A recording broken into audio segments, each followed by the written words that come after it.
विठ्ठल आवडे प्रेम भाव. आणि हे कोण्या दिवशी दाबायचं त्याच्याच हातात आहे. ते ज्या दिवशी दाबीन त्या दिवशी व्हॉट्सअपला येईल आदरणीय हरिभक्तीपरायण बाळू महाराज गेले की लगेच दुसरा टाकी तू गेले दिगंबर. हो ते वाक्य तू कोणाला टाकायला तो ज्याला कवडीची अक्कल नाही ते मेला बी त्याला ते वाक्य अभंगाचा अपमान आहे महाराज. त्या कोणाला नाही टाकायचे ते वाक्य. मीटिंग घेतली महाराज. द्रौपदीने विचारलं देवा कशा करता युद्ध अर्जित केलंस रे. 5 माहे मेले आमचा एक शुभ मेलाय. ह्या गादीवर बसवायचं कोणाला पांडवायला. देवा आम्ही सगळे जातो त्या दिवशी कोण गादी सांभाळील. युद्ध केलं कसं करता. पंढरपुरातल्या मालकाने सांगितलं तुमच्या दोघाही करता. एक द्रौपदी करता आणि एक भीमा करता युद्ध आहे. द्रौपदीला भर सभेत केस धरून मांडीवर बशील तर त्यावेळेला द्रौपदीने एक पण केलता. ज्या मांडीवर मला राजकुमारानं बशिलय मी आई समान असताना माझ्याकडे वाईट दृष्टीनं पाहून बशिलय ह्या मांडीचं रक्त ज्या दिवशी डोक्याला लावीन त्याच दिवशी मी येणी घालीन. स्त्रीचे केस मोकळे कधी पण नसावे. पुराण वाचून सांगतोय. मला वाचायचा छंद आहे. खूप वाचायचा छंद आहे म्हणून तर इतका रगिलो आणि बोलतो. खिशात पैसे लय मोठे असल्यावर भाव विचारायचाच नाही. चला 5 किलो गुळ फक्त खाऊन पाहायचा चांगला आहे का. 100 रुपये नेल्यावर 5 किलो गुळ घेतले होते हानीन किलो न. वाचायचं मला ना दे जास्त वाचायचं. तरी मग नशीब खोटं आहे मला मोबाईल नाही वाचायला म्हणून तर वाचणं व्हालंय. नाही तर ते वाढदिवसाला व्हॉट्सअप चॅटिंग फॅटिंग करू करू याच्यातच मोकळा झालो असतो. मोबाईल आपला मस्त पतिव्रता याच्यात घाण येत नाही आणि कोणतंही बटन दाबा याच्यातलं खराब बाहेर जात नाही. तुमचे मोबाईल लय अवघड आहे. पप्याची माईल द्यायला बी लॉक उघडून द्यावं लागते नाही लॉक लावून देतो. हो मधात काय गर्दा आहे तिला कळत नाही. पप्याच्या बापाच्या मोबाईलमध्ये. मोबाईल काळाची गरज आहे. एकाही वारकऱ्याला अभंग विचारायची गरज नाही. फार गरज आहे. रोज गाथा वाचणाऱ्याला जर गाथा घरी विसरला तो कोणाच्या कार्यक्रमात गेला तर प्रवासात एसटीत बसल्या बसल्या सुद्धा गाथा वाचू शकतो. दत्ताबुवा तो कदमबुवा कृष्णबुवा कोथिंबिरे महाराज सोजे महाराज तो गाथा वाचू शकतो. ज्ञानेश्वरी वाचू शकतो. इतकी काळानं प्रगती केलेली आहे विज्ञानानं. आपण ते वाचायला पाहिजे गरज आहे. बाईचे केस फक्त 4 दिवस मोकळे असावे. महाराज पुराणात कितीतरी श्लोक आहेत. राष्ट्रसंतांचं एक काव्य मला आठवलंय. काव्य आठवलंय. त्या राष्ट्रसंतांनी त्या काव्याच्या अगोदर एक उल्लेख केलाय. या पवित्र भारत देशातला शेतकरी खांद्यावर आसूड ठेवताना तो सुद्धा शिस्तीत ठेवतोय. आसूड आसूड आसूडच म्हणता तुम्ही. हा ते चाबूक हा नवीन शब्द. घोड्याच्या बग्गीला वापरला जातो त्याला चाबूक म्हणतात. पण शेतकऱ्याच्या खांदीवर युळदिस असतो त्याला ओरिजिनल नाव आहे आसूड. आता नवीन नवीन आपण काही कशाला लावतो तो भाग आहे त्याला. पण त्याचं खरं नाव पुराणातलं आसूड. मग आसूड म्हणावं त्या चाबूक का म्हणणं. तुम्हाला चाबूक कळत असेल तर चाबूक म्हणून काय त्याच्याला ताण घ्यायचा. हा सुद्धा ठेवताना शेतकरी शिस्तीत ठेवतो. पदर खांद्यावर किती शिस्तीत असावं. लोकलज्जा निवारणं हितार्थायाम. वस्त्र घालायचं कशा करता लोकलज्जा निवारणं हितार्थाया. म्हणून त्यांनी एक काव्य केलं. तुम्हाला आवडणार नाही पण महात्म्यांचे राष्ट्रसंतांचे. 4 पट्टे साडी नेसे लुगडो मागून काढे कोंबड कपाळाला कुंकू नाही दिशे घुबड सांग सांग पुरी नांद लागन का गोड सांग सांग पुरी नांद लागन का गोड. देशाचे पुरस्कार भेटलेले लोक आहेत. तुकडोजी महाराज असतील दुनियादास महाराज असतील संत गाडगे बाबा असतील. मागच्या आठवड्यात आम्ही अमरावतीला गेलतो कीर्तनाला. नांदगाव पेठ म्हणून तिथून 4-5 किलोमीटर संत आहेत तिथं फार मोठे समाधी. तिथे गेलतो. जवळच 19 किलोमीटरवर समाधी महात्म्यांची. या स्त्रीने फक्त 4 दिवस केस मोकळे का. तिला बघायला हात लावता येत नाही. आरशाकडे जाता येत नाही. कंगवा कुठेतरी एखाद्या ठिकाणी तितक्या पुरतं. एरवी अजून एक केस मोकळेपणाचं सांगितलं. दशम यत्क्रियां गंगोदकं भयो यथा सर्व कामिनीहाम विरधिनाशायाम सर्वस्थितो ये तर रोमा भयस्थित जायते. हे 27 वर्षापूर्वी मी कर्मकांड करीत होतो तेव्हा पाठ केलेले. आता नाही करीत मी ते. बोलू बी नका मला. सुतक फेडवायला 10वा म्हणतात. त्या दिवशी भावकीच्या बायका गावाच्या नदीला गंगेला आंघोळीला जात असतात आणि तिथून घरी येईपर्यंत केस मोकळे ठेवत असतात. तो एक विधी आहे. एरवी कधीही स्त्रीचे केस मोकळे नसावा. पुराणात उल्लेख आला नाही, पण अजून 2 जागेवर केस मोकळे ठेवते, अंगात आल्यावर एकदा. हो, पण आपल्याला पुराणात त्याचा आधार नसल्यामुळे ज्ञानराज आपण असं रेटून सांगू शकत नाहीत ना. पण असं पाहिलेला आधार आहे. एखादीच्या अंगात येवा लगेच दुसरी येते. हो हो, जशी ती वारकरी संप्रदायातली चुलतीच होती, ती लगेच ती बटगीट सोडी, ती बेश्रमाच्या पोकान हाणायला पाहिजे. अपमान आहे तो, अपमान आहे या पवित्र देशातल्या स्त्रीचा.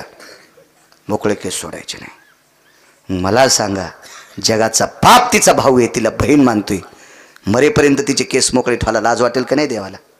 मग देवानं सांगितलं, ताई तू दुर्योधनाच्या मांडीचं रक्त लावल्याशिवाय केस बांधणार नव्हती आणि युद्ध केल्याशिवाय त्याच्या मांडीचं रक्त लावता येत नाही, म्हणून युद्ध करावं लागलं. आणि भीमाचा एक पण होता. दत्ताभाऊ तसं नाहीत भागवत सांगत, आमचा एक मित्र भागवत सांगत होता. आता ऐकावर का, आणि काय भीमाने पण केलावर का, काय त्या नालायक दुर्योधनाने द्रौपदी मांडीवर बसली बर का, आणि भीम करकरा मुठी दाबीत होता बर का, दाताने होट दाबीत होता बर का, आणि भीमाने पण केला, माझ्या पत्नीला मांडीवर बसिलं, ती मांडी फोडीन आणि घटा घटा रक्त पिन. अरे भागवतकारा, भीम माळकरी होता रे सोमळ्या. जन्नुरेन यजंघायानाम अशुद्धाम तिलकम रेवचम जन्नुयानुति जंगायम. जन्म म्हणजे मांडी, अशुद्ध म्हणजे रक्त. रेखवम तिलकायम ललाट प्रपटलेषु तटम मृकोदर भय जायम ललाटम भय तिलका. लावणारच नाही गंध, आणि वारकरी बिना गंधाचा फिरणं मला नाही लाज वाटायची का? म्हणून युद्ध करणं गरजेचं आहे. मग देवा साध्य काय केलंच रे? माझा पण, माझ्या भीम नावाच्या मालकाचा पण, आणि लेकर मातीत घातलेच. ऐक ताई, तुमच्या पश्चात गादीवर बसायला जन्माला येणारे 4.5 महिन्याचा गर्भ उत्तरेच्या पोटात आहे. गुप्तचर हजरच होता. जाऊन दुर्योधनाला सांगितलं, युवराज काय काम नाही झालं, भीष्माचार्याच्या चक्रव्यूहामध्ये ते मृत्यू पावले. अभिमन्यू अश्वत्थाम्याने 5 लेकर कापले, पण उत्तरेच्या पोटात गर्भ आहे, ते जन्माला येणारच आहे. अश्वत्थामा म्हणला, ताण घेऊ नको रे, मी जाळतो उत्तरेला. आणि ब्रह्मास्त्र सोडलं. ब्रह्मास्त्र सोडल्यावर पुराण सांगते, भागवत इतकं गोड सांगते, सुभद्रा ही उत्तरेची सख्खी सासू, सख्या सासूची उत्तरा सेवा करायची, आणि सासूचं काम आटपल्यावर जास्तीत जास्त वेळ द्रौपदीला द्यायची. द्रौपदी कोणती सासू? सावत्र. वाक्य बरोबर आहे माझं, चुकीचं तर नाही ना? जास्त वेळ सासूचं कोणतंच काम राहू देत नव्हती. सगळं काम आटपल्याच्या नंतर विचारायचे, आत्या आता मी मोकळी? हो तू मोकळी, तुला 3 तास काही काम नाही. तितका वेळ द्रौपदीला द्यायची. आणि द्रौपदीनं त्या वेळात पंढरपुरातल्या मालकाचं चरित्र सांगायचं. एके दिवशी रात्रीचा वेळ आहे, उत्तरा निघाली, आणि द्रौपदीनं सांगितलं, सुनबाई माझ्यासारखी सासू आहे, सुभद्राताई सारखी सासू आहे, अर्जुन मालकांसारखे सासरे आहेत, फार मोठ्या परिवारातली तू आहेस ग बाई, पण आडी अडचणीला त्याला ध्यानात ठेवत जाय. आज ब्रह्मास्त्र अंगावर आलं त्यावेळेला आठवलं आणि त्याचा धावा केला. काय परिणाम झाला बाई? ते आजही अंगुष्ट प्रयायत जायते देवा इते क्रिया काया वरुतस्य जायते. अंगुष्ट अंगठ्यासारखं रूप घेतलं, श्वासात प्रवेश केला, आणि अंगठ्यासारख्या रूपाच्या हातात सुदर्शन किती मोठा असेल महाराज, ते सुदर्शन गर्भाच्या भोवताल प्रदक्षिणा करत होतो. वा क्या बात है. गर्भी रक्षिला परिसे, गर्भी रक्षिला परिसे, रक्षिला परिसे,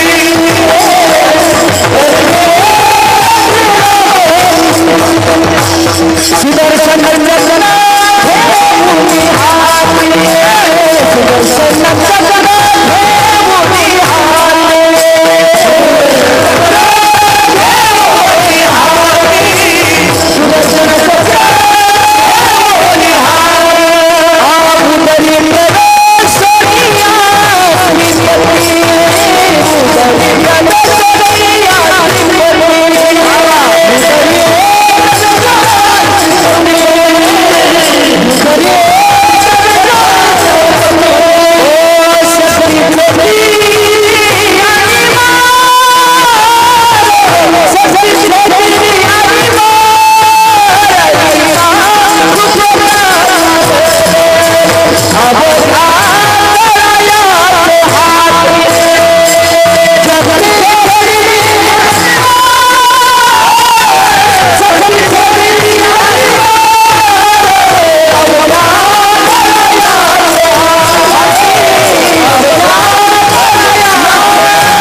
प्रमाण सुटल्यावर कीर्तन करायला अशी मस्तीची येते होती. मस्ती असं वाटते कुस्ती खेळावा. कोण कशाची माहिती पुराणाशी. गर्भात प्रवेश केला, सूक्ष्म रूप धरलं. महाराज द्रौपदीच्या श्वासात प्रवेश केला त्यावेळेला हृदयाशी संबंध होता आणि चित्त हे निर्मळ असते. पण गर्भ अपवित्र असतो बरं का. गर्भाची जी जागा आहे का ती अपवित्र असतो. काय सांगू गर्भीच्या किंवा नाकी तोंडी कुर्मीकडे विष्टाले पचहुकडे. किती दुःख किती किती गर्भात काय गर्भ दिला देव वरती पाय खाली वरती पाय खाली तोडे वरती पाय खाली तोडे वरती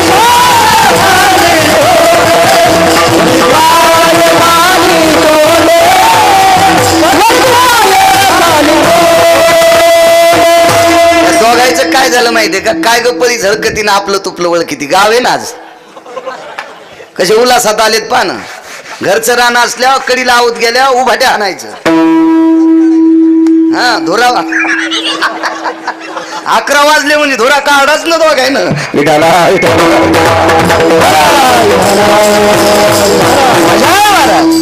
काय संप्रदाय.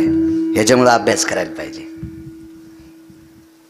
2 गोष्टीला किंमत आहे, बहुश्रुत आणि बहुवाचक. पण बहुश्रुत कोण माहिती आहे का.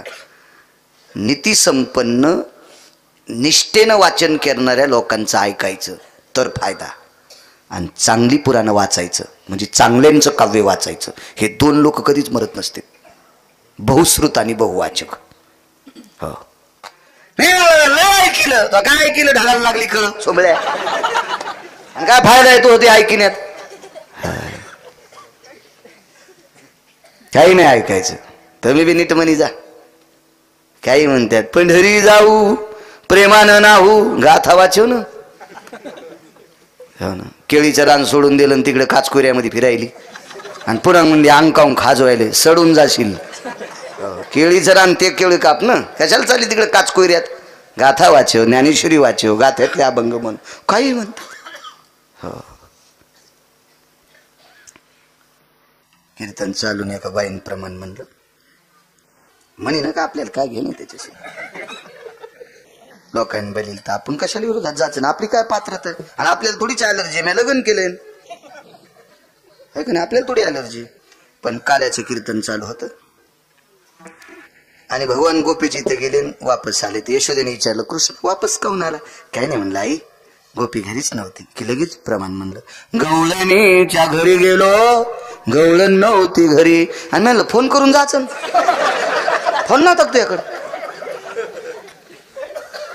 किती हलकटपणाचा कळस. हे 2 पुरावे आले दत्ताभान आणि कृष्णभान. वैकुंठवाशी नथुराम बाबा केहाळकर म्हणायची कोटीची नोट. कीर्तनकार रस्त्यानं चाललाय त्याचा पुरावा आहे. इकडे तिकडे भरकटत नाही त्याचा पुरावा आहे. आणि कीर्तनकार बी असा वेगळा रस्त्यानं चालला म्हणजे ज्यांना प्रमाण म्हणतात. हे कोणीकडे बी हो गाय दूध चांगलं देते ना पण नेमकं धार काढायच्या टायमाला 4 वाजताच चराट तोडून जाते. वैरण कोणाची खा दुधाला आणि शेणाला गायीनं खोट्यावर यावा. दुधासाठी शेणासाठी गायीनं खोट्यावर यावा. हो बाकीचं वाचून असा विषय नाही. पण कीर्तनात गाथा ज्ञानेश्वरी पुराण इतकंच असावा असं समजायचं. गाय सात्विक आहे. हो चांगली माणसं आहेत आज मजा आहे. इतक्या घाणेरड्या ठिकाणी जगाच्या मालकानं प्रवेश केला. द्रौपदीनुसार हाक मारली. सुदर्शन विलीन झालं. ब्रह्मास्त्र विलीन झालं सुदर्शनात आणि परीक्षिती जन्माला आला. परीक्षिती नावच त्याच्या पुढे पडलं दत्ताबुवा. गर्भाम परीक्षायाम अंतरेषु हृदय कमलेषु यत परीक्षा असतो पात्रेषु ममम रक्षन्ति यत पात्राया. मला संरक्षण करणारा माझं गर्भात संरक्षण करणारा तूच आहेस. अशी ज्यानं पारख केली अशी ज्यानं परीक्षा केली इति नाम परीक्षिती. इथे नाम परीक्षिती. परीक्षा केली ना माझा सांभाळ करणार आहे. मालक सांगतात जर भगवंताला उत्तरेनं हाक नसती मारली बाकीच्या सोयऱ्याला. हा देवाईतीचा सोयराच होता ना. एका नात्यानं पंढरपुरातला मालक उत्तरेच्या पतीचा सख्खा मामा होता. कृष्ण कोण होते माहिती? सख्खा मामा. सख्खा मामा, मामा सासरे होते. नात्यानं सोयरे येतं, पण एका नात्यानं तो जगाचा बाप आहे. तिने जर बाकीच्या सोयऱ्याला हाक मारली असती तर पांडवाचा कुलदीपक कायमचा इजला असता, कायमचा. पांडवाच्या मृत्यूनंतर दिल्लीतल्या गादीवर कोणी बसलं नसतं महाराज. एकमेव ताकद आहे. हाका सुद्धा कोणाला मारावं याच्या आकली असल्या पाहिजे ना. बुद्धिवान होती. तिने हात पंढरपुरातल्या मालकाला मारली आणि सूक्ष्म अंगुष्ट प्राय रूप घेऊन गर्भात संरक्षण केलं. म्हणून मालक कदंब पहिल्या कडव्यात म्हणते,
लाडू भीमाला खाऊ घातले.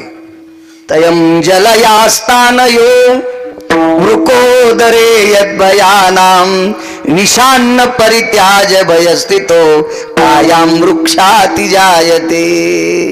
निळं पडलं शरीर, काळं पडलं शरीर. हाक मारली. कोणते मालक आले धावत माहितीये? काशीतले मालक आले. उरंगाया साधनेषु यद्भयो. उरंग म्हणजे सर्प. व्याला ददुशुंकाति जायम शमश्वायाम यत्विषाग्रयो. हात मारल्याबरोबर काशीतले मालक आले. चावा घेतला सापाने, अंगातलं सगळं विष शमन करून टाकलं आणि भीमाला वाचवलं. हाकेसर शिवडी घालून या स्तंभ फोडी. वस्त्रहरण करताना पुण्य होतं महाराज. एका 22 वर्षाचा साधू गंगेत आंघोळ करता करता अंगावरचं वस्त्र, त्याच्या धोत्र अंग चोळता चोळता निघून गेलं. गर्भांध होता, चक्षुहीन होता. आईच्या पोटातूनच अंध जन्माला आलता, पण अंगावरचं धोत्र वाहत गेल्यावर गावात कसा प्रवेश करायचा म्हणून कमरे इतक्या पाण्यात अंग लपून बसला. तो चातुर्मासाचा काल होता आणि चातुर्मासात द्रौपदी पोलीस पाटील आंघोळी करता गंगेवर जात होती. केवढ्या राजाची पोरगी हो, केवढ्या राजाची पोरगी, किती मोठ्या राजाची पोरगी. आमचा एक मित्र होता भंगिऱ्या, पण त्याचा बाप पैशावाला होता म्हणून मी बी त्याला कधी मध्ये मानित होतं. आपल्या अडचणीत उसने पासणे देत होतं. इतकं काही लायकीचं नव्हतं ते, तवाच सांगायलो. आता कशाला मागू त्या पानचटाल. मग त्याला मी माहूरला नेलं. कीर्तन होतं तिकडंच, तर चल म्हणलं, वेळ होतात म्हणलं उनकेश्वरचं दर्शन घेऊ. सकाळी सकाळी रूम चांगली केलती. तर म्हणलं नको उनकेश्वरला आंघोळ करू. तर याला वाटलं तिथं रूमच करतील. तर उनकेश्वरला एक कुंड आहे, तिथं आंघोळ करायची होती. म्हणलं याच्यात बाळू तुला माहिती आहे ना, मी असं कुठं बी आंघोळ करीत नाही. म्हणलं कुठं बी करायची नाही, कुठंच करीत असते. कुठं बी करायची नाही, कुठं कुठंच करीत असते. गंगेला आंघोळ करीत असते. वड्याला कोण कर म्हणायला तुला? हे काय एखाद्याचं आउटलेट आहे का घराचं? तिथं तुला आंघोळ कर म्हणायला होत. हे तीर्थ आहे, भगवान प्रभू रामचंद्राने शरभंग ऋषी करता तयार केलेलं तीर्थ आहे. बरं जाऊ दे म्हणलं बाळू, करतो, पण आपल्याला गार पाण्यात जमत नाही. गार पाण्यात आंघोळ नाही जमत. मी काही त्याला सांगितलं नाही याच्यात गरम पाणी द्याला ढकलून. ते म्हणलं महाराज पाणी गरम याले. कोण गरम केलं? म्हणलं तुझ्या मेवणीन. पहाट चालती तिने याच्यात गॅस लावलेला आहे आणि त्याच्यामुळे पाणी गरम झाले. काय ताकद आहे महाराज, काय ताकद आहे, काय ताकद आहे. चला, अंध साधू आहे, अंध अंध अंध. द्रौपदी चातुर्मासात कालचं भंगिरी तिथं आंघोळ करीत नव्हतं. त्याला महती गरम पाणी लागल्यावर कळाली पाण्याची काय ताकद आहे, विश्वाची काय ताकद आहे, मालकाची काय ताकद आहे. एवढ्या मोठ्या पांचाळ नरेशाची कन्या गंगेवर चातुर्मासा करता. साधूच्या रडण्याचा आवाज म्हणजे स्पंदण्याचा, दुःखाचा आवाज आला. विचारलं कोण? दादा मी. कोणताही 55 रेषेची कन्या. वेगात सांगतो, वेळ मगाच संपला आपला. काय अडचण आहे दादा? काही नाही, अंगावरचं वस्त्र वाहत गेलं ग. मैत्रिणीच्या खांद्यावरचं लुगडं फेकलं. सुप्रभा नावाची मैत्रीण होती. ठराविक बायकांना मैत्रिणी चांगल्या मिळाल्या आणि ठराविक लोकांना मित्र चांगले भेटले. पुराणातल्या मैत्रिणी ऐका. सीतेसारख्या महान सात्विक सदाचारी पुण्यशील विश्वाच्या मालकिनीला मैत्रीण सापडली. 6 महिने 27 दिवस सीता आईसाहेब तिथं होत्या. त्रिजटा सापडली. 6 महिने 27 दिवस अशोक वाटिकेत होत्या. रामायणात हा पुरावा पाहायचा नाही. तुम्ही रामायण पाहिल्यावर म्हणताल बाळ्या कशातलं सांगायला, तुरीच्या पात्यातलं नाही, दुसऱ्या पुराणातलं सांगतोय. 6 महिने 27 दिवस 26 दिवस सीताई साहेब तिथं. आणि प्रभू रामचंद्राला वनवास 14 वर्षाचा होता, पण 14 वर्ष 27 दिवस बिना चपलाचे घातले. मधल्या काही साधूला भेटण्यात वेळ गेला. हो, त्यातले 3 दिवस त्या मार्गाने जाण्यासाठी गेले. असा एका विशिष्ट प्रकारच्या पुराणाचं मत. पण तिथं त्रिजटा मैत्रीण सापडली. भीष्मक राजाची कन्या लक्ष्मी आई साहेब रुक्मिणी आहे. त्यावेळेला सुजया नावाची मैत्रीण होती. हिनं तर पत्र वाचून दाखिलत, ताई ताण घेऊ नको, मालक येणार आहेत. अशी जीडपट असते तर तिला काय अकलीचा कांदा होता. हो, सुजया फार हुशार होती. एक पोरगी मामाची तर मुंबईला शिकली. मामाची तर मामा जरा पैशावाला होता. त्याची बायको जरा उचकाणी होती, ती घरी स्वयंपाक करीत नव्हती. हप्त्यात 3 दिवस हॉटेलच खात होते आणि 2-3 दिवस राहत होते. तर मग ती बाई स्वयंपाक करीत होती. हिच्या मामीला माहित नाही, हिला माहित नाही स्वयंपाक करायचं. पण बरी शिकली, जरा सुंदर होती म्हणून खेड्यात दिली. जमीन 500 एकर. सासू चांगली होती, दिली त्या घरी. तिथे गेल्यात नंतर काहीच येत नव्हतं. सासू म्हणली, बाई तू एक काम करी जाय, तुला 1-2 महिने मी स्वयंपाक शिकिते, तो रोग तू माझ्या जवळ बस जाय. बसली सासूच्या जवळ. म्हणली, आत्या वाटा गरम लागायलाय. आत्या म्हणली, वट्यावर नाही बसलीस तू, उल्यावर बसलीस, जळून जाशील, पटकन बाजूला होय. उलं आहे ते उलं, तू जळशीन, वरपाळशीन, बाजूला सरक. इतकी बिना आकली असल्यावर कसं झालं असतं रुक्मिणीचं मला सांगा ना तुम्ही. पत्र वाचता आलं असतं केला. उल्याचा आणि किचन वाट्याचा फरक कळलं ना, काय कामाचे. आता काय काय लोकायला वाटलं खरं कीर्तन सुरू झालं. भंगारले आवडतो लोकायला. हो, आधी असे बसले होते जसे पिराला कापायला न्यायचे. विठाला विठाला विठाला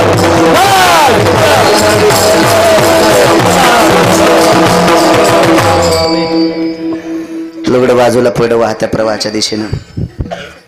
अर्ध लुगडं स्वतःच्या अंगावरचं एक लुगडं होतं, ते फेकलं, ते बाजूला गेलं. फेकाफेकीत उजळलं. साधून सांगितलं, मी बाहेर येत नाही, अंगावर कपडे नाहीत. आणि द्रौपदीला मधात जाता येत नाही. पण मैत्रिणीचा हात धरून आतमध्ये गेल्या. काय मैत्रीण होती? सुप्रभा. काय मैत्रीण होती? सुजया. काय मैत्रीण होती? त्रिजटा. गांधारीची मैत्रीण सांगू? कांतीप्रिया. कुंतीची मैत्रीण सांगता येते कोणाला? धात्री. धात्री जगात 1 नंबरची गायनिक. धात्री सारखी बाळांतपण करणारी, धात्री सारखी प्रसूती करणारी, धात्री सारखी डिलिव्हरी करणारी विश्वात जितके देश आहेत, एकाही देशात धात्री इतकी विद्वान कोणीच नव्हती. ही कुंतीची दासी होती.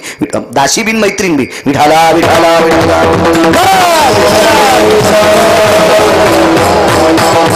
माणसं चांगले असले, संगती चांगल्याची केली की काम चांगलं होतं. 2 बरण्यात एकीत मीठ टाकलं आणि एकीत तूप टाकलं. जागा कुठं कुठं मिठाची तुपाची जागा. ज्या बरणीत तूप टाकलं ती बरणी कुठे ठेवते? कपाटात. आणि जिच्यात मीठ टाकलं ती चुली पशीत शाखानच वाकली. तोंड एकीकडं बुडी एकीकडं. हे अशी पिरगाळली गाणी बरणी जास्तीला प्यारीलीच झालाय. कशाची संगती आहे? मिठाची. तुपाची संगत केलेली बरणी कुठे गेली? कपाटात. ती बरणी कोण दिश काढते? वरण भात केल्यावर, तूप पोळी पुरणपोळी केल्यावर, काही भात केल्यावर मग ते. आता ज्या बरणीला तुपाची संगत भेटली त्या बरणीन जरा हिशाबात राहा ना. ती लई शहाणी उचकानाची. तूप संपल्यावर अन्नाच्या वाट्यावर आली. नेमकी दिवाळीचा प्रेड होता. पोरीचे पोरं जास्त आल्यामुळे डबे कमी पडले. याच बरणीला छिद्र पाड दोरी लावली आणि बरणी पलीकडे रस्त्याने नेली. तिकून रस्ता येतून तो कायच मस्त रस्ता आहे. बाबा ज्याला मळमळ होतंय त्यानं त्या रस्त्याने याचं. आयुष्यभर त्याला उलटी होणार नाही. कायच रस्ता आहे ते पलीकडे बाजूचा. आहे ना राजू काका? काय मस्त रस्ता आहे. वा वा वा वा. टायर पंक्चर झाल्यावर धुतल्याशिवाय पंक्चर काढायचा नाही कोणी, नाही तर पंक्चर काढणारा चक्कर येऊन मरण. विठाला विठाला.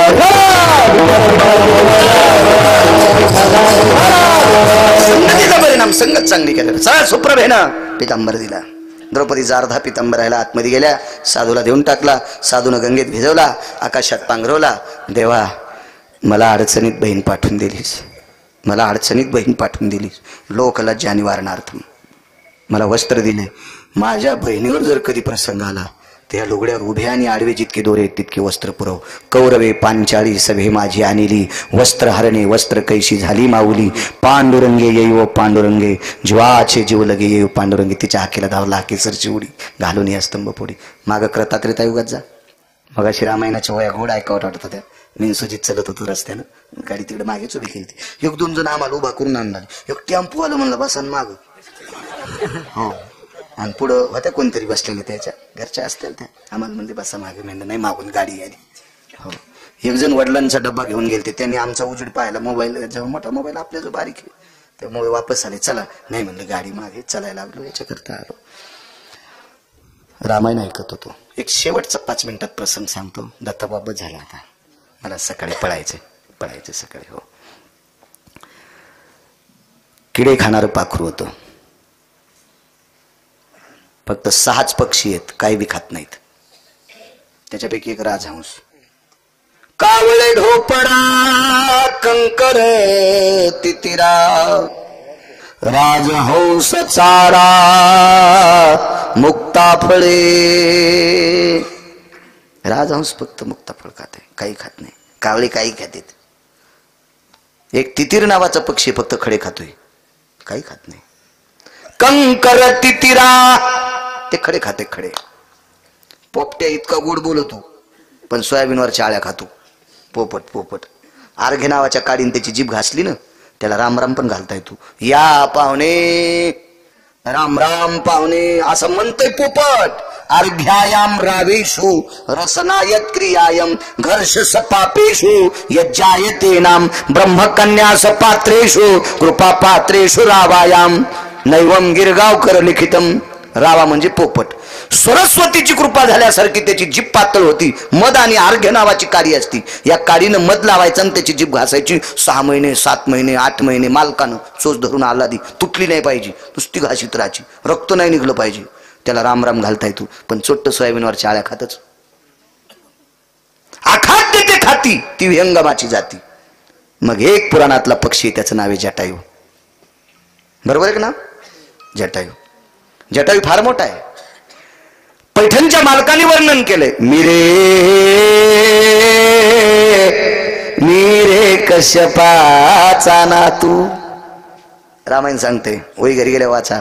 मिरे कश्यपाचा नातू जटायू रे, जटायू नामे विख्यातो. मिरे कश्यपाचा नातू. तो कश्यपाचा नातू होता, अरुणाचा पुत्र होता. त्याचा चुलता कोण होता माहिती? जटायूच्या चुलत्याचं नाव सांगताय? रामकृष्ण हरी. गरुड. अरुणाचा भाऊ कोण? गरुड. काय पावरबाज कुटुंब. जटायूच्या वडिलांना सूर्याचा रथ हाकावा अरुणानं. म्हणून वारकरी संप्रदायानं दखल घेतली. सूर्योदय नाही, उठा अरुणोदय प्रकाश झाला, घंटा गजर गरजिनला, हरी चौघडा सुरू झाला, काकड आरती समयाचा. उठा सूर्योदय प्रकाश झाला. नाही, उठा अरुणोदय प्रकाश झाला. जगाला प्रकाश देणारा अरुण, त्याचा बाप. चुलता किती मोठा आहे सांगू? त्याच्या चुलत्यापाशी वाकल्याशिवाय, त्याच्या चुलत्या पुढं कान धरून नाचल्याशिवाय पंढरपुरातला मालक भेटतच नाही. कान धरून या नाचेन गरुड पारी, नाचेन गरुड पारी, कान धरून या. इतका पावरबाद चुलता, जगाच्या मालकाचा अंगरक्षक, पिय वाहन. आणि या कुळातला जटायू बलिदान दिलं. हो, एक नालायक महाराजाच्या रूपात श्रीमंत आला. महाराजाच्या रूपात महाराजपणाला बदनाम केलं त्यानं. माय चुकीच्या महाराजाच्या पायाना कपड जाऊ. पाणी जर घाण पेलं तर उलटी संडास होती. पाणी जर चाळून नाही पेलं तर उलटी संडास होती. पण त्याच्यासाठी डॉक्टर उपाय करतोय. पण महाराज जर चुकीचा भेटला तर पिढ्यानपिढ्या मातीत जातात. सीतेला 6 महिने 26 दिवस राक्षसनीच्या थुत्राचा वास घेत बसावं लागलं. राक्षसनी काही बी खात होत्या महाराज. आणि त्या राक्षसनी 6 महिने 26 दिवस चुकीचा महाराज निवडला. हा पाणी पिणं छान के आणि गुरु करणं पछान के. भंगिऱ्याच्या पुढं डोकं टेक जाऊ नका. हो तुम्ही जरा भावनिक आहात, लय भावनिक. काय सांगायचं बाई तुम्हाला. 7व्या अवतारात एक चुकलेलं कर्म होतं. एका बाईला एकच पोरग. का वैकुंठातले मालक यशोदेकडे गेले. काय यशोदेचं पुण्य असेल. यशोदेच्या 9 जन्मापर्यंत अग्नीची साधना झाली. अग्नीची साधना, बायकांना अग्नीची साधना असती. काही साधना माहिती, त्याच्यासाठी श्लोक पाठ करायचे नाही, काही ग्रंथ पाहायचे नाही, काही पुराणीच कायचं नाही, काही नाही. सोपी साधना. स्वयंपाकाला बसल्याच्या नंतर पहिलं जे पानगा असते बारीकसा असं लहानसं अर्धा तोळा, म्हणजे जुने आठाणे होते ना, आता ते चलत नाहीत वाटते, ते आठाणे होते ना, त्या आठाणे एवढीच भाकरी किंवा चपाती अशी हातावच करायची आणि ती तव्यावर टाकायची. आणि तवा भाजला का नाही हे, तवा तापला का नाही हे पण कळत आहे. हो तवा तापला का नाही हे पण कळत आहे. नाही तर तवा का हात लावून पाहायचा का गरम झाला का नाही, मग चिटकन कातडं द्यायला तव्याला आहे का नाही. ते मग असं पालथं उलतं केलं ते थोडंसं तापलं भाजलं की असं समजायचं आता भाकरी भाजायच्या लायकीचं आहे, आता चपाती भाजायच्या लायकीचं आहे. आणि तितकंच पागणं ते चुलीत टाकायचं, पाण्याचा थेंब टाकायचं आणि अग्नी नारायण नमो नमः अशी साधना 9 जन्मापर्यंत केली. आणि या 9 जन्माच्या साधनेनं अग्नी प्रसन्न झाला यशोदेला. आणि यशोदेनं सांगितलं जगाचा मालक माझ्या पोटी जन्माला यावा. तर अग्नीनं सांगितलं काय हरकत नाही येईल. हेच अग्नीवर हे गेले, वैकुंठात गेले आणि जगाच्या मालकाला सांगितलं जगदानंद कंद जगतपती भगवान विष्णू परमात्मा यशोदेच्या पोटी जन्माला यावा. तिची फार मोठी साधना आहे, पण तिच्या कुशीतून जन्माला यावा, तिचं पुण्य थोडंसं कमी पडतंय. पण अग्नी तुझी साधना केली, सांगून टाक. नाही जरी तिच्या पोटातून जन्माला आलो, पण 11 वर्ष 53 दिवस तिच्या दारात खेळल. 11 वर्ष 53 दिवस तिच्या दारात खेळेल. कल्पना करा, अग्नीची साधना केलेली एक तुमच्यातली माऊली 9 जन्मापर्यंत पूर्वज्ञान ठेवलं, प्रत्येक जन्मात अग्नीची साधना केली, एकाही जन्मात साधना चुकली नाही. त्या पुण्याईनं जगाचा मालक तिच्या उदरातून जरी जन्म घेता नाही आला, पण 11 वर्ष 53 दिवस जन्म झाला. त्याच दिवशी आंघोळीला तिच्या घरी आला. म्हणून आईसाहेब म्हणल्या वैकुंठेचा हरी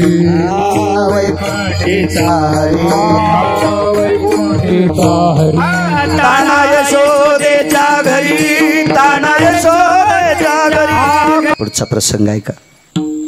एका बाईला एकुलतं एक पोरग आहे.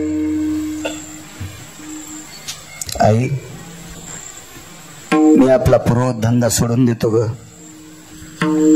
माईन सांगितलं बाळा आपला धंदा आहे पाखरं मारणं, लाहोर, चित्र, ससे, रानडुकर हे धरणं आपला धंदा आहे.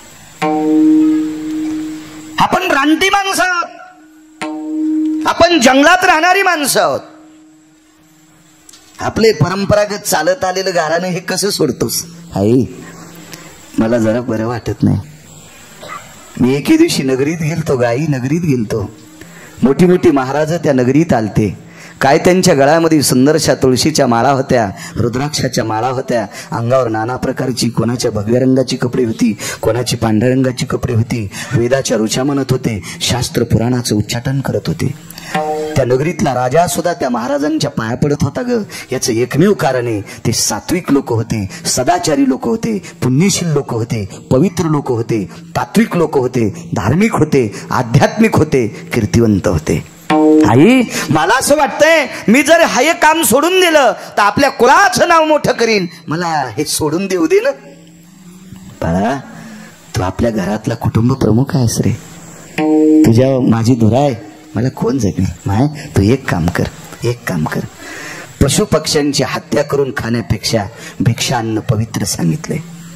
पशु पक्ष्यांची हत्या करून खाण्यापेक्षा भिक्षान्न शास्त्रामध्ये पवित्र सांगितलं. माय मी त्या ठिकाणी भिक्षान्नाचा गोड अशा प्रकारचा संवाद ऐकला.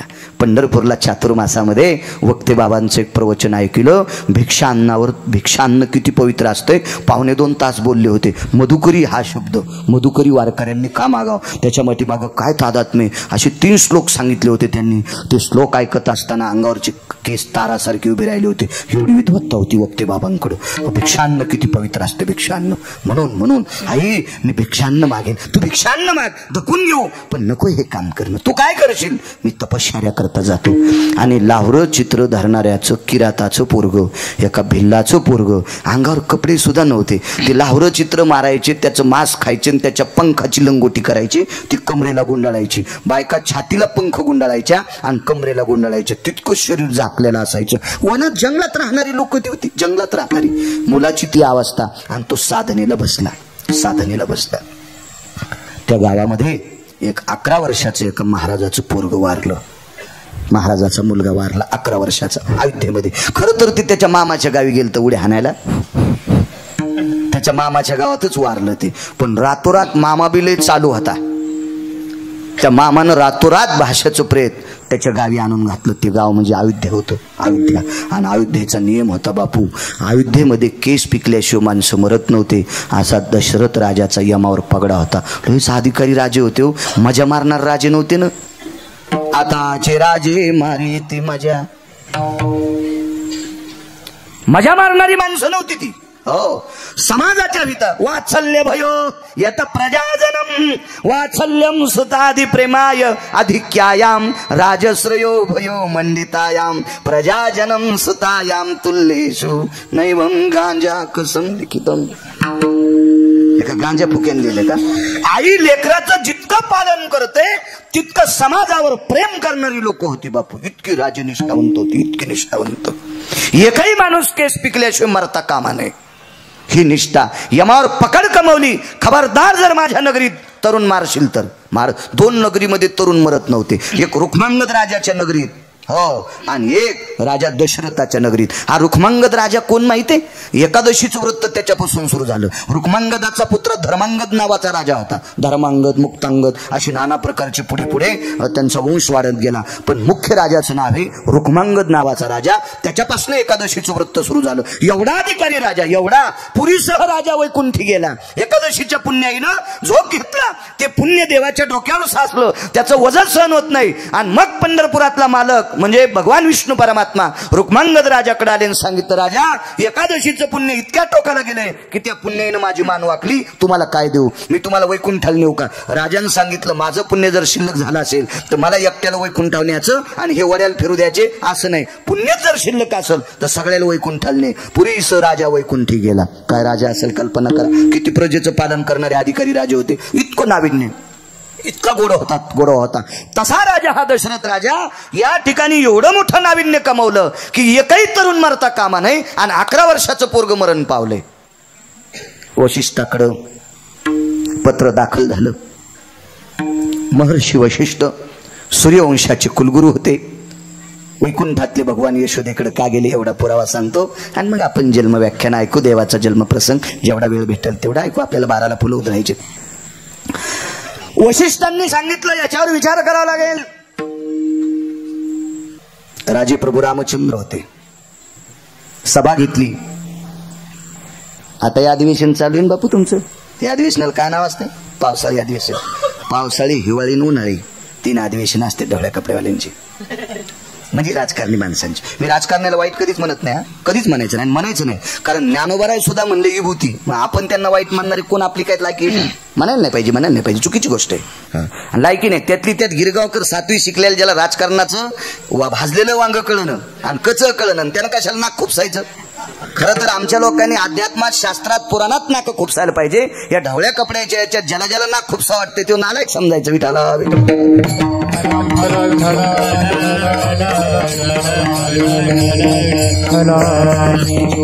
आमच्या पण लोकांना पाकिटाचे जरसे पैसे झाल्यावर सरपंच वाटते.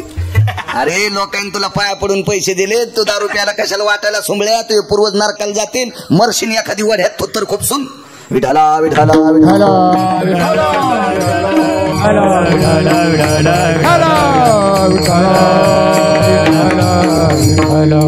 वैकुंठवासी माधव महाराज सुरजखेडकर म्हणायचे, संप्रदायात आलेला हिना घेणाऱ्या भजन्या, काकडा करणाऱ्या भजन्यापासून तर कीर्तनकार भागवतापर्यंत हे महाराजेत. बापू तुम्ही राजेत आणि परमार्थातले सगळे लोक महाराजेत. आणि महाराजे असताना जर खाली वाटत असेल तर 10 जन्माचं पापूत वाले समजायचं. विठाला विठाला विठाला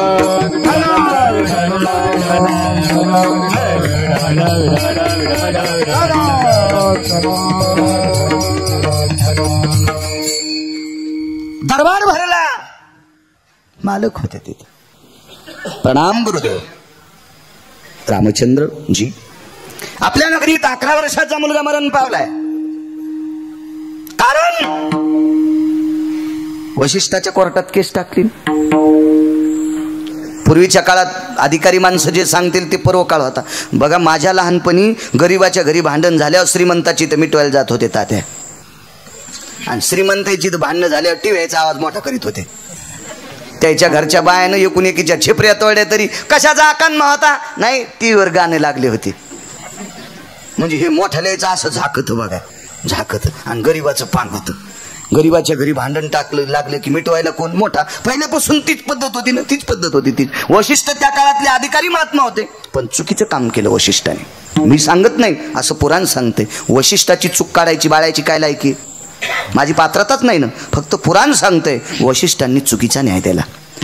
महर्षी वशिष्ठ सूर्यवंशाचे कुलगुरू भगवान प्रभू रामचंद्र पंढरपुरातल्या मालकाला म्हणले, एक भिल्लाचं पोरग भजन करते म्हणून पाप वाढे, लाहोर चित्र धरणाऱ्याचं पोरग भजन करते म्हणून पाप वाढे, आणि म्हणून एका अधिकारी महाराजाचं पोरग मरण पावलं. याचा संबंध नाही. उलट सांगू का तुम्हाला, उलट उलट उलट एका मोठ्या अधिकारी व्यक्तीचं वाक्य, नाव घरी गेल्यावर पहा कोणाचं असेल. त्या अधिकारी व्यक्तीनं सांगितलं, गिरगावकराचं पोरग जर महाराज झाला असेल तर काय मोठाडपणा नाही. तुम्ही लग्न केल्यावर तुमचा पोरगा जर पक्वाद वाजित असेल तर काही एवढा मोठाडपणा नाही. दादा पाटील तुमचं पोरग जर गायन करीत असेल तर काही मोठाडपणा नाही. त्यानं बापाच्या खिशातले पैसे चोरले समजायचं. म्हणजे माझं पोरग जर महाराज झालं तर त्याला आयताच हाऊद होता भरलेला, बाळ्याचं शिकलं ते पुट्ट. तुमचा पक्वात तुमचं पोरग तुमचं शिकलं, यायचं गायन यायचं पोरग शिकलं ते. दारू पिणाराचं पोरगन पत्ते खेळणाराचं पोरग जर पक्वाद्या झाला असेल, गायक झाला असेल, कीर्तनकार झाला असेल तर त्या पोराच्या पाठीवर थाप मारायची, थाप. वा, तुझ्या घरात कवडीची परंपरा नसताना तो संप्रदाय जोपासतो, यायचा मोठेपणा जोपासला पाहिजे. पण आपल्या इथं काय माहितीये का, ज्याच्या इथं साखरेचं पोतं भरलेलं त्याचा चहा लयच गोड झाला, आणि ज्यानं दुसऱ्याचं रान पावसात खुरपून चहा केलाय जरा पांचटच झालता. अरे तो चहा घामाचा आहे, तो घामाच्या सुगंधातला चहा आहे. तो चहा इतका गोड झाला. चहा म्हणू नये, आता चहा आठवायला म्हणून म्हणायलो, दूध म्हणावं, पोळी म्हणावं, पुरणपोळी, शिरा म्हणावं, तो इतका गोड झाला म्हण की जगात तितकी गोडी कशातच नाही. पण आपल्याला कुठे तिथंच चोंबळायची सवय लागली. विठाला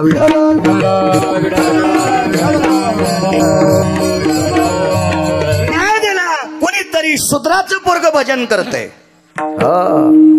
म्हणून तर ज्ञानोबरायचा जन्म झाला, म्हणून तर तुकोबरायचा जन्म झाला, म्हणून तर नामदोरायचा जन्म झाला. ही संत जर जन्माला आली नसती ना सज्जनांनो, तर सर्वसामान्यांना दादा पाटील भजन करता नसता आलं.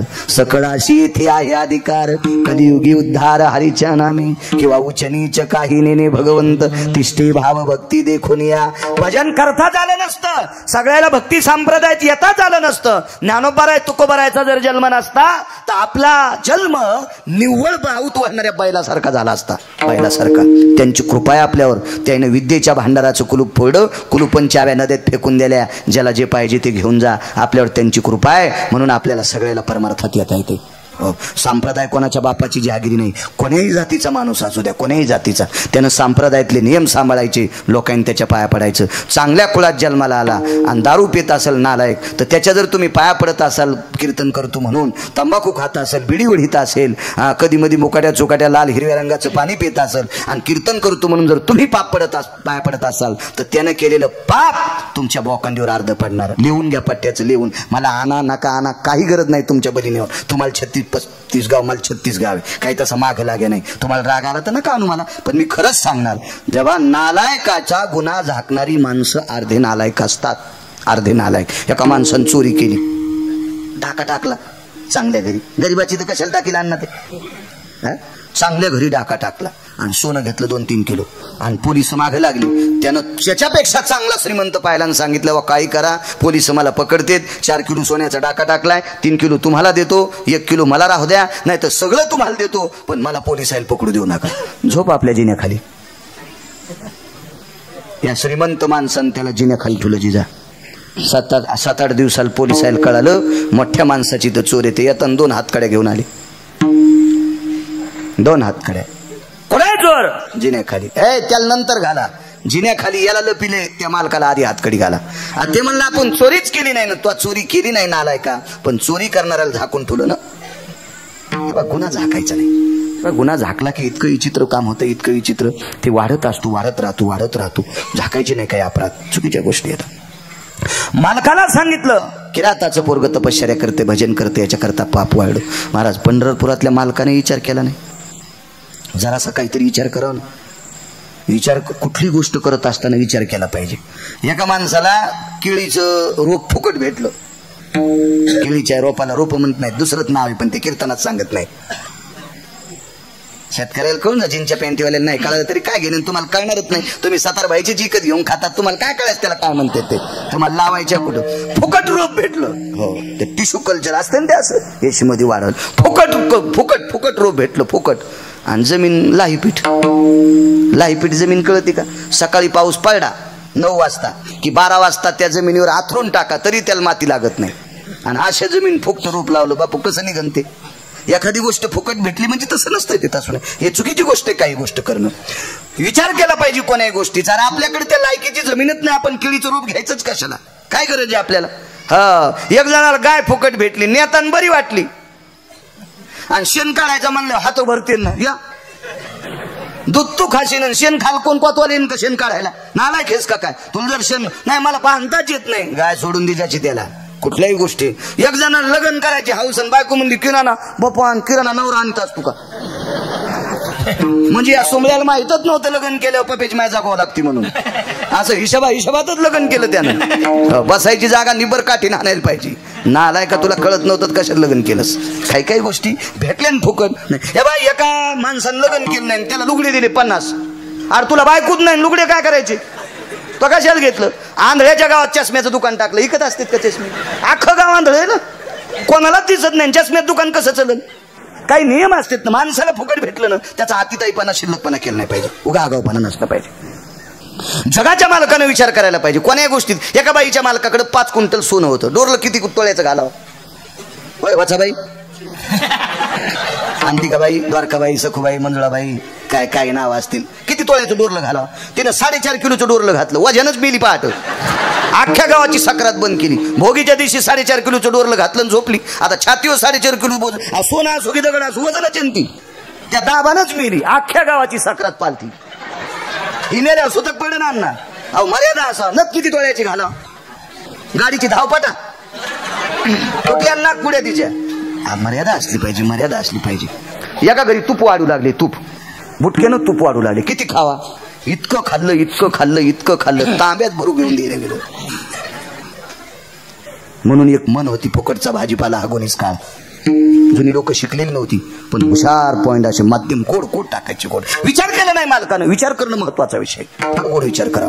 जगाच्या मालकानं महर्षी वशिष्ठाचं ऐकलं आणि विचार शहानिशा केलीच नाही. म्हणून आपल्याकडे पंचनामा करायची पद्धत आहे.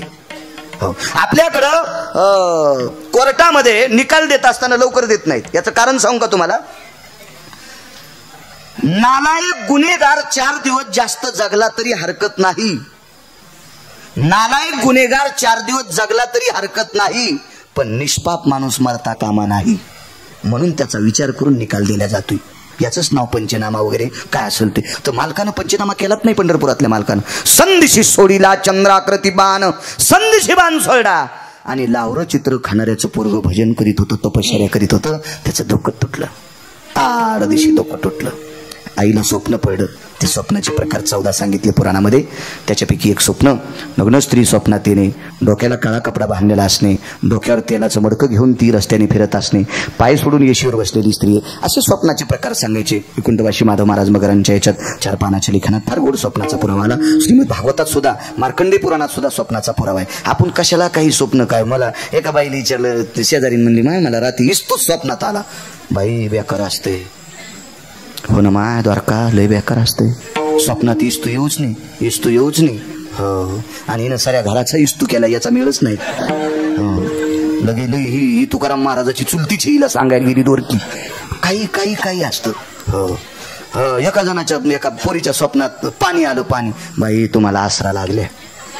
हो. स्वप्नात पाणी येऊच नाही, तुम्ही सवासनी घाला. ही पुरणपोळ्या रट्टायला सुरूच. हो. आणि झडीत ज्या दिवशी खुरपण बंद आहे त्या दिवशी गुरुवार. हो मंगळवार चोल द्या म्हणले पुरणपोळ्या. हे अंधश्रद्धेचा संप्रदाय नाही आपला. वारकरी संप्रदायात अंधश्रद्धेचे तुत्तर आणले. असं काही नसते. पाणी स्वप्नात आलं, आसरा लागल्या, काय इस्तू स्वप्नात आला, काय काही जळालं, असं काही नाही. स्वप्न फक्त दोनच सांगितले पुराणात. त्या स्वप्नाचा निर्णय आपल्याला उलगडत नाही. त्याच्याकरता ते तुम्ही ऐकायचं नाही, मी पण सांगायचं नाही. विठाला विठाला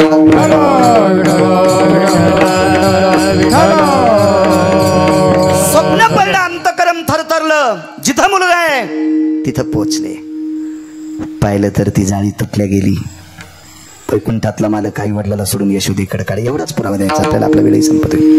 आणि डोकं एकीकडे, शरीर एकीकडे. 2 माणसाचं साह्य घेतलं. एका पांढऱ्या कपड्यात मुलाचं प्रेत बांधलं. 13-14 वर्षाचं पोरग, त्याचं प्रेत बांधलं. पण बाई हुशार होती, बुद्धिजीवी बाई होती. तिच्या लक्षात आलं या बाणानं आपलं पोरग मारलं. आणि तो बाण राम नामांकित मुद्रांकित बाण होता. राम नामांकित. आता आपल्या कायद्यातले नियम चित्र येत नाही. तुम्ही जुनं बघा. ज्या राजाने बाण मारला त्याची मुद्रा त्या बाणाच्या टोकावर असायची, मधल्या टोकावर असायची. आता मला वाटते गोळी घेतल्या गोळीचा नंबर शासनाकडे जमा असते ना. नाही तर कोणी पिस्तोल घेऊन कोणाला हाणला असतं पिस्तोल खटा खटा खटा खटा खटा. पण कोणाच्या गोळीनं मिळलं की तिथे लिहिलेलं असतंय ना. म्हणजे आपला कायदा जुन्या तरपच. प्रभू रामचंद्राची मुद्रा होती त्या बाणावर. आणि तिच्या लक्षात आलं अयोध्येचे राजा रामचंद्र यांनी माझ्या मुलाला मारलंय. आणि तो कमरेला बाण खोसला आणि मुलाच्या प्रेताच्या पाठीमागं त्यांना सांगितलं अयोध्येमध्ये प्रेत घ्या. रात्रीची वेळ, सगळी अयोध्या झोपलेली. प्रभू रामचंद्राचा दरबार, मोठा महाल, महालाचं मुख्य दार लावलेलं. आणि त्या दारामध्ये पिंपळाचं झाड आहे. आणि त्या पिंपळाच्या बुडाला टेकन देऊन बसली. आणि पुढं ते मुलाच्या प्रेताचं गाठोडं होतं. ज्यांनी आणू लागलं त्यांना सांगितलं बाबा जा आता, तुम्ही कुठं ताण घेता. आणि मुलाच्या प्रेताच्या गाठोड्यावर डोकं ठेवलं. सकाळच्या ब्राह्मी मुहूर्तापर्यंत रडत होती. आई होती ती आई. या विश्वातलं सर्वात मोठं नाविन्यपूर्ण प्रेम जर असेल तर मायबापाचं प्रेम आहे. ते प्रेम जगातल्या कुठल्याही बाजारात भेटत नाही. अत्यंत नाविन्यपूर्ण प्रेम आहे. ते भेटत नाही कोण्याच बाजारात. सारखी रडत होती.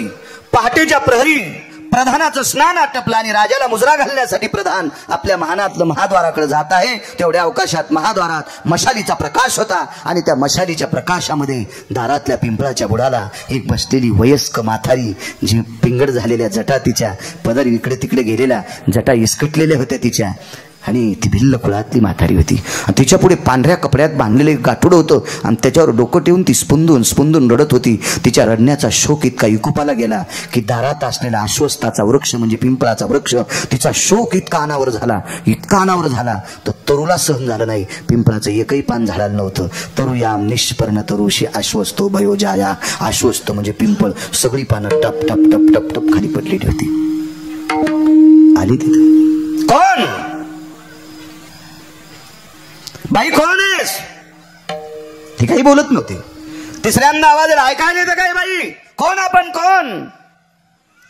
तिसरा आवाज ऐकल्याच्या नंतर हळूच गाठोड्यावरची मान वरी केली. रात्रभर रडून रडून मुठीसारखे डोळे झालते.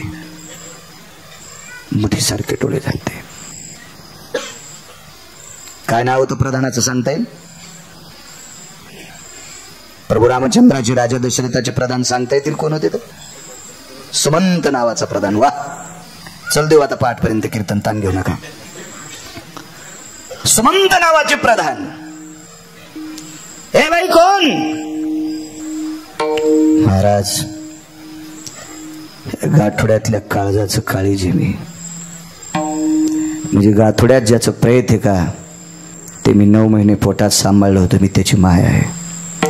बाई, मेलेली माणसं मशानात जातात माहित नाही? प्रधान महाराज, मोठ्याच्या संगतीत राहून गरिबांना चुरगाळू नका. उलट तुम्हाला मोठ्यांची संगती लाभली तर मोठ्याच्या संगतीत राहून गरिबांचा उद्धार करा, गरिबांचं कल्याण करा. याच्याकरता मोठ्यासोबत राहा. जगाच्या मालकासोबत राहून आमच्यासारख्या गरिबावर धौस देता. प्रधानजींना सांगितलं बाई मला शिकू नकोस. मेलेली प्रेत मशानात जाळतात त्याचं ज्ञान आहे का तुला? बाईनं हळूच कमरेला खोसलेला तीर काढला आणि सुमंत नावाच्या प्रधानाला दाखविला. हा कोणाचा आहे तीर? पाहू इकडे. नाही, नुसतं सांगा कोणाचा आहे. भरलेल्या रक्तानं कशाला हातात घेता, तुम्ही आंघोळ करून आलात. हुशारबाई होती ती, हुशारबाई होती. कोणाचा तीरे? राम नामांकित मुद्रा होती. जगदानंद कंद जगतपती अयोध्या नरेश प्रभू रामचंद्राचा बाण आहे. ह्या बाणांना पोरग मारलंय. मेलेली माणसं मसन वाट्यात जाळतात, मला याचं ज्ञान आहे. पण प्रभू रामचंद्राने माझा मुलगा का मारला मी विचारण्याकरता आले. आता मात्र सुमंताचं धोतर सुटलं. हो, 50-60 वर्षापूर्वी मोठाले माणसं पुढे गरीबाचं काहीच चलत नव्हतं. आता गरीबाशिवाय मोठ्यालाच काहीच धकत नाही. हो, 2 गायी आलेल्या बाळाची तर 2 गायी आणि 2ही गडी गैरहजर. वासराला चराटामुळं गाईला पिता येणं, मला दूध काढता येणं म्हणून काळाच्या आप्याला म्या. हो, मुकाट्या बाळ्या वासरावानीच गायीकडे पाहू लागला. गाईच्या कासात असं दूध भरलंय पण बाळ्याला काढताच येईन म्हणून दूध पिता येणं काळाच्या आप्याला. आणि त्या गाईच्या वासराला बाळ्या सोडीनं म्हणून त्याला पिता येणं. सगळं गरीबावत चाललंय सध्या. कोणाला साधं समजूत नका. हा, काळ गेला तो गेला गेला. धवशी आमक तमक बुटा सगट गडी तुडीनं, बुटा सगट गडी तुडीले बुटा सगट म्हणून आपल्याला ते म्हणजे आलो ना दम 1000 अरे हे ना लवकर पड मांडा. तू जमतच नाही, आपला हिसाब करा. दिलेली उचल, दुसऱ्याची तर साल धरल्यावर पाहिजे. वटवट करायचीच नाही. काळ बदलला, बदलला, काळ बदलला. दम धरा, जरशी ताण घेऊ नका. तुमचा बी काळ येईन पण हिशाबात राहा. माणसानं शिस्त सोडायची नाही. कोण्याही बाईनं तळताना भजे खायचेच नाही. हे म्हणत्या नेला आमच्यावर बॉम्ब टाकी तू काही बी. 7-8 आधी खाऊन पाहिले मंजुळानं. असं नसतं ग मंजुळा. लोकायला वाढायचे असते तो नसते आधी खात. नियम असते, मर्यादा असते. विचारायचं रामप्रभूला का मारलंय. सुमंताचं धोतर असं घामानं वरलं झालं. कोण? पंढरपुरातल्या मालकाचा प्रधान आहे. सामान्य व्यक्ती का ती? आतमध्ये गेले भगवान. काय सुमंतजी काल कोणाला मारलंय? एक किराताचं पोरग तपश्चर्या करीत होतं. पाप वाढ म्हणून अयोध्येमध्ये 11 वर्षाचा मुलगा मरण पावलाय. त्याला शोभतंय का भजन करायचं? त्याच्या भजनामुळे पाप वाढे, त्याच्या तपश्चर्यामुळे पाप वाढे. तर सुमंतानं सांगितलं प्रभू तुम्ही जगाची आई आहात आणि विश्वातले म्हणणं पाप नसते. मग प्रभू रामचंद्राच्या लक्षात आलं आपण काम चुकीचे केले. ते दुसऱ्या कारणावरून कळालं. पण आता कीर्तनात करूच सांगू. कधी भागवत असलं मग पाहू, रामायण भागवत असलं मग पाहू. ठीक आहे म्हणले. सुमंत बाई दारात आहे. रात्रीपासून मुलाचं प्रेत घेऊन आपल्या दारात बसली. तिच्या शोकामुळे पूर्ण अश्वस्थाची पानं खाली पडलीत. बाई काही देऊन घेऊन मिटायचं नाही का? तेव्हापासून सवय लागली भांडणं देऊन घेऊन मिटवायची. हो, काही देऊन घेऊन सुटकेस द्यायची मग मिटल. हो, तर सुमंत नावाच्या प्रधानानं सांगितले प्रभू तिच्या काळीच तुटले, काळीच तुटले, काळीच. ते ऐकत नाही बाई. एकच विनंती, जाऊन तिला भेटा. विश्व ज्याच्या ताब्यात येतात त्या झाडाचं पान ज्याच्या सत्तेशिवाय हालत नाही. अर्जुन भाऊ असा जगाचा मालक एका सामान्य स्त्रीच्या पुढे छातीवर हात टेकून उभा आहे. नम्रतेचं लक्षण आहे. छातीवर हात ठेवणं म्हणजे नम्रतेचं लक्षण. तुम्हाला एक माहिती आहे का, युद्धामध्ये जर आपल्या जवळचे शस्त्र संपले, आता सुद्धा एखाद्याच्या जर बंदुकीतल्या गोळ्या संपल्या तर पुढच्यानं मारून म्हणून त्यांना हातवरी करायची. असं समजायचं माझ्याकडे आता शस्त्र नाही, मी तुला शरण आलो. हो, एक सोपा मुद्दा समका आपल्याला कळायसारखा. आपण कुठे सीमेवर गेलो नाही, गेलो नाही. सोपा मुद्दा. एक कुत्र दुसऱ्या गल्लीत गेलं, हे तर कळतं ना तुम्हाला. एक कुत्र दुसऱ्या गल्लीत गेलं आणि त्या गल्लीतली कुत्र जर असे टबे असले तर ह्या कुत्र्याच्या लक्षात येते आपण कष्ट घालावं. हे तर कळतं ना तुम्हाला. त्यानं दोन्ही पायाच्या मधात शेपटी घातली की ते कुत्रे म्हणतात आपल्याला भेलय, आपण याला डसायचं नाही. कुत्र्याला नेम कळायले तरी पण 2-2 पायाच्या कुत्र्यांना अजून नेम पाहत नाहीत. कव्हा नेम पाठ होतील देव जाणे. किती महाराज फुकल्या सुधरतील. पहिली मला गोळी घाला. कधी नेम पाठ करायचे, कधी लिंता नम्रता, कधी लक्षात घ्यायचं आपल्या पुराणाचा दिलासा. जगाच्या मालकाने दोन्ही हात छातीवर ठेवले, मान खाली घातली. पाय कसं पडता येईल? ती सामान्य स्त्री आहे, कसं पाय पडता येईल? मान खाली घातली.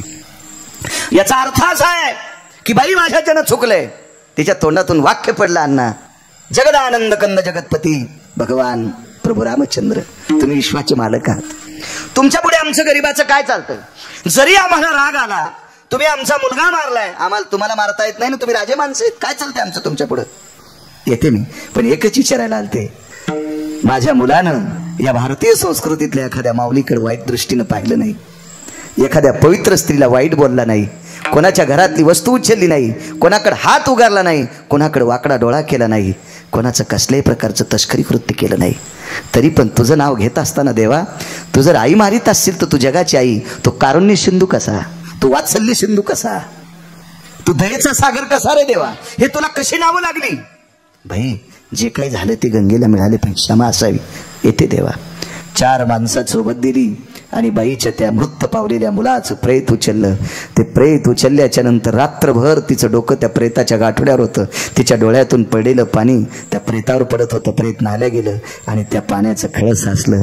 ते पाहिल्याच्या नंतर काय तिचं अंतकरण तुटलं असेल. ती आई होती आणि चलता चलता मुलाच्या गाठोड्याकडे बघत होती, एकदा जगाच्या मालकाकडे बघत होती. देवा, म्हातारपणातली आंधळ्याची काठी मोडून टाकलीस रे देवा, माझा म्हातारपणातला आधार मोडून टाकलास रे देवा, छत्राची अंबराची काळ्या मोडून टाकल्या देवा. काय तुझं वारं सुटलं रे, त्या वाऱ्यामध्ये गरीबाची नौका पालती केलीस रे देवा.